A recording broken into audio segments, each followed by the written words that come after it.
हाय दोस्तों, नमस्कार, प्रणाम। दीदी लाइव चैनल में स्वागत है आप लोगों का। कैसे हैं आप लोग? तो हम लोग आ चुके हैं संगम नगरी में प्रयागराज, और देख सकते हैं हम लोग गंगा जी का स्नान कर चुके हैं। और करने के बाद हम लोग नया पुल जो तार वाला पुल उस पे है, और नीचे का दृश्य देख सकते हैं। अंदर आप लोगों को मतलब कि गंगा मैया में सिर्फ नाव ही नाव दिखाई देगी, बोट ही बोट और स्टीमर।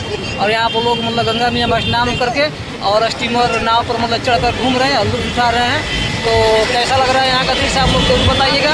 और कौन कौन दोस्त यहाँ पर आकर घूम चुके हैं, कौन कौन स्नान कर चुके हैं, और जो यहाँ पर अभी तक नहीं आया, स्नान नहीं किए हैं, तो हम चाहेंगे कि वो आकर स्नान कर लें। और क्योंकि ऐसा मतलब कि समय दोबारा फिर 144 साल के बाद ही आएगा, तो आप लोग जरूर आए और अपने जीवन में मतलब कि इस अवसर को जरूर प्राप्त करें। क्योंकि ये अवसर दोबारा शायद आप लोगों के जीवन में, हम लोग के जीवन में दोबारा आने वाला नहीं है, तो ये अवसर जाना नहीं चाहिए।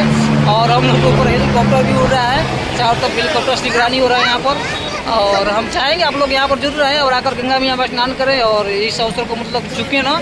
तो दोस्तों, हमारे वीडियो को लाइक कमेंट जरूर कीजिएगा। कैसा लगा हम लोगों का ब्लॉग वीडियो जरूर बताइएगा। तो आप लोगों से अगले वीडियो मिलेंगे, तब तक के लिए चलते हैं हम लोग। नमस्ते, बाय।